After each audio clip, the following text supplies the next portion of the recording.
and welcome to another video with me, Elmo J. Karjalainen. You can call me this guy if that's tricky to pronounce. Today I'm taking a look at 5 songs that make great exercises, and these will be increasingly difficult, so we'll start with the easiest one. Plus, I have one tip that will make any song a great exercise. So I'll be right back after this intro.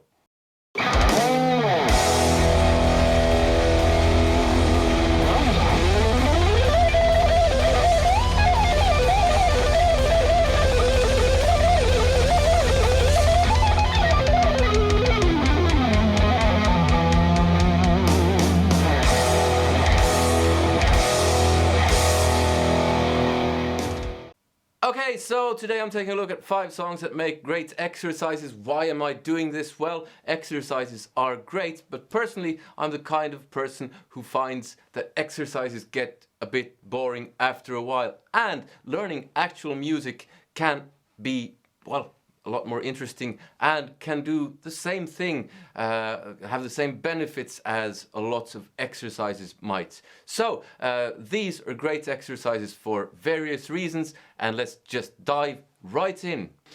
Okay, the first one is by Mr. Stevie Ray Vaughan, and it's the thing that starts like this.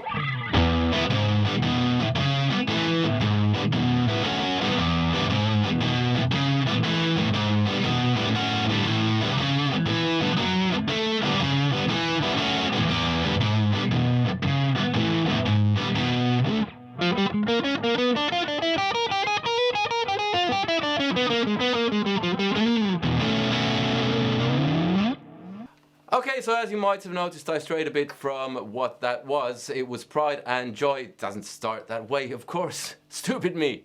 Stupid, cretinous, silly me. But yeah, the actual riff in the song is, I think it's a great way to get your right hand going and also get your left hand muting going, because you can't just be doing this. That would be no good. So it's basically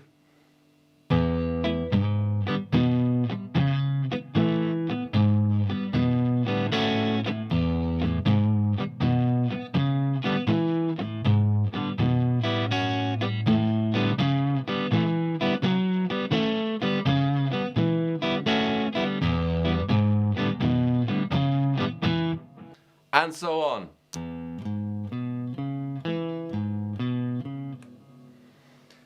That type of thing. So you go from E, you go to A, and then so on.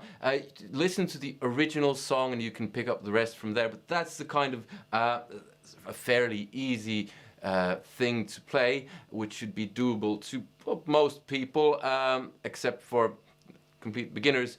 But still, it's a fun way to get your right hand going and actually play some music. So that's Stevie Ray Vaughan, Pride and Joy, and that's number 1. And as I said, these are going to get increasingly difficult. Okay, number 2, you might have heard this one.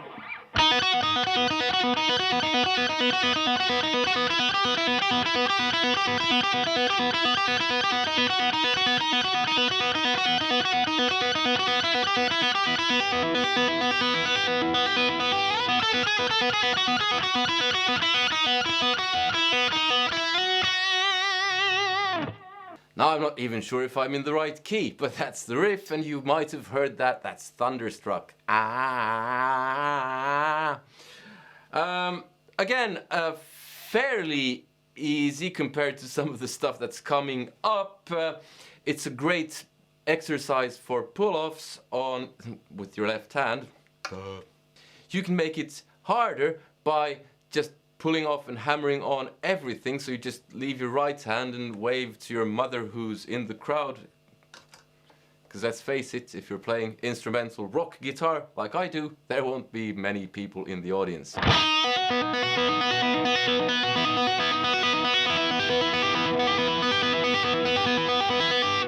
So what is it? It's 4th fret on the B string, 7th fret on the B string, and you pull off to the open string. And you move that 1 fret up, so it becomes. Okay, next one. And this is where I reveal the magic tip that makes any song a great exercise. And the reason why I don't have tab for this video, and not having tab for this video, is why half of you have already left. Hooray for my marketing skills. Yes, it's transcribing. Transcribe anything and everything. Don't worry too much about if it's too hard. If you want to transcribe something, try it out. You might get it completely wrong, but it'll be great for your ears. I don't mean that you have to write it down, but learn it by ear instead of grabbing tab. Tab is the easy way out, and it's a great tool to have, but if you know how to use your ears and actually pick out stuff by ear, that's even better. So that's my kind of secret magical tip. And the next song is this one.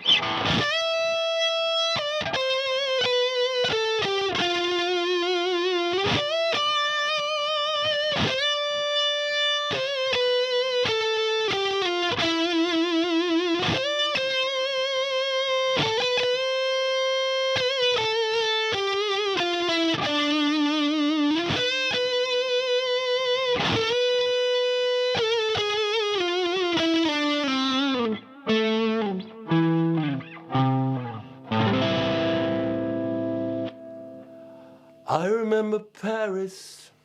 Excusez-moi, je ne comprends pas. Yes, it's Parisian Walkways by Mr. Gary Moore, and it's Gary Moore. Gary Moore, it's in A minor, and it's really kind of easy to transcribe because you have loads of time to transcribe it because he holds every note for quite a long time, and it's a great way to really work on your bends and vibrato because in that type of a setting especially, those are absolutely key. It does stray a bit from just regular A minor in a couple of instances, for instance in the B part.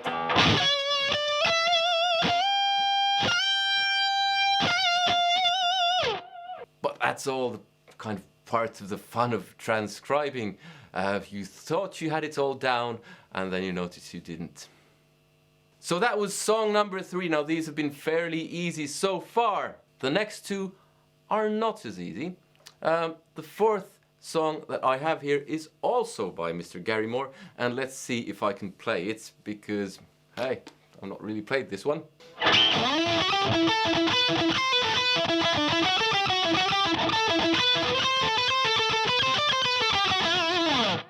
Yes, it's Over the Hills and Far Away, which is a great right-hand picking technique thingy because you're kind of playing a pedal tone and doing all the other stuff with your left hand, and you have to skip strings, and it's a great right-hand picking technique exercise. By no means easy. Here it is slower, and I hope you can see what my right hand is doing. I'll try to zoom in.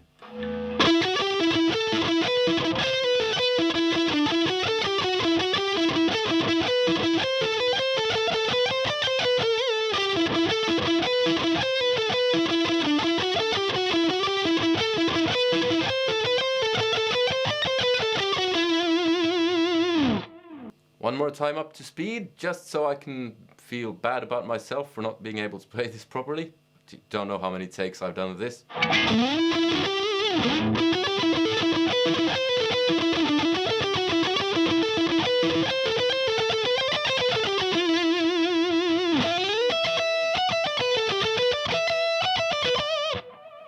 Yeah, so this is me teaching you licks that I don't know how to play.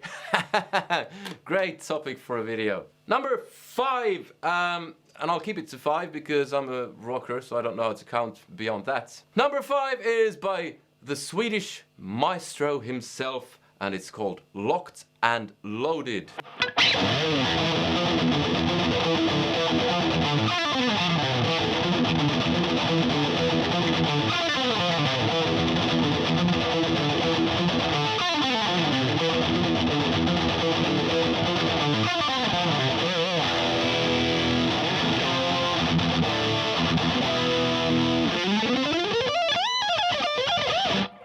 Yes, Locked and Loaded by Mr. Yngwie J. Malmsteen, and this one has a couple of different things going on.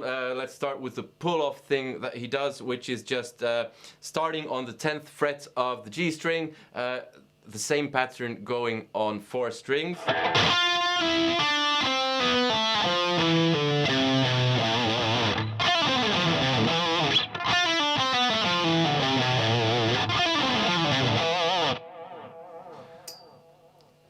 And for me, that's the easier part, even though I regularly mess that one up as well. The really difficult one is where you play 2 notes on the E string and 1 note on the A string, where you start with 1 note on the A string, the 7th fret, the E.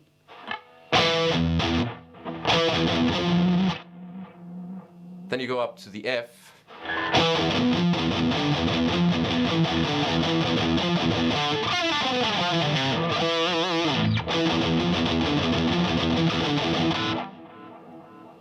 See, I told you it's difficult.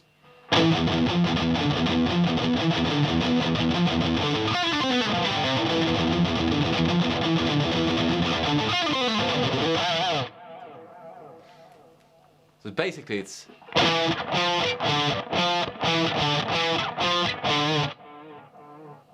those are notes on the A string, you combine the E string in there, it becomes.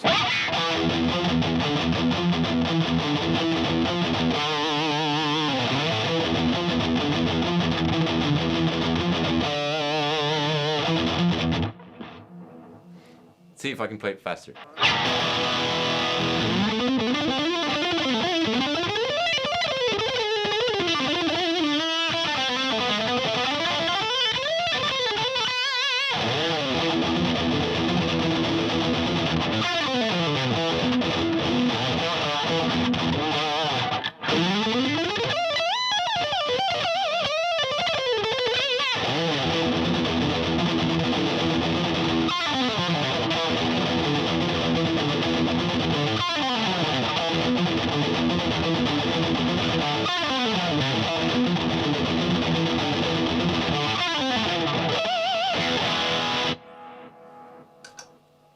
Well, not the cleanest thing possible, but then again, I'm not Yngwie Malmsteen, and I don't want to be. That's the great thing about playing his songs. You can play them and enjoy them and not be him, because, yeah, no one's him. But I guess you get the idea. Those are 5 songs that are fun to play at different levels, of course. If you're an intermediate guitar player, Locked and Loaded by Yngwie Malmsteen might not be fun, it might just be frustrating. Then again, if you're the type of person who really enjoys a challenge, you can go for it by all means. The difficult thing is the picking on the right hand. I'll do it slowly one more time so you can see which way I'm picking.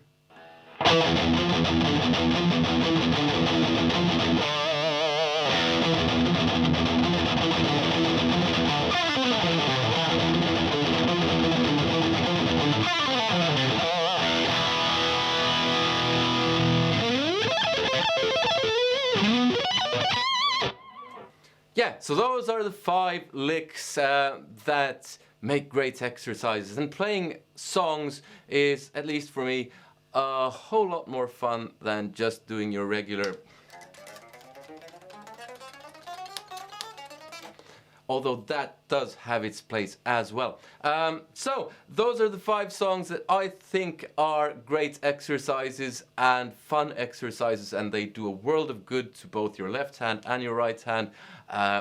And yeah, I hope you liked the video. Give it a thumbs up if you did. Give it a thumbs down if you didn't. If you want tab, I sympathize with you, but do remember that if you put in a bit of extra effort, you'll be developing your ears as well, and those are more important than being able to read tab and doing it quickly, because that will improve your musicality, and you'll get a sense of accomplishment when you actually pick something out by ear. And hey, this is a video, so you can just look at what I'm doing. That makes it a whole lot easier, and cheating is fine.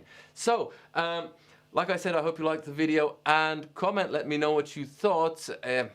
If I kind of forgot to say something, you're confused about something, ask away and I'll try to respond. Let me know if you have any other songs that you think are great exercises. I think I'll be doing more of these at a later time. Subscribe to the channel if you haven't already, hit that bell notification thing. Support me on Patreon because you get a bunch of exclusive stuff, songs that haven't been released anywhere, a live album and so on, backing tracks and all that. And if you want free music of mine, you can check out my website, the link's in the description. Like I said, I hope you liked it. I hope to have you along in another video. In the meantime, take care. See you. Bye!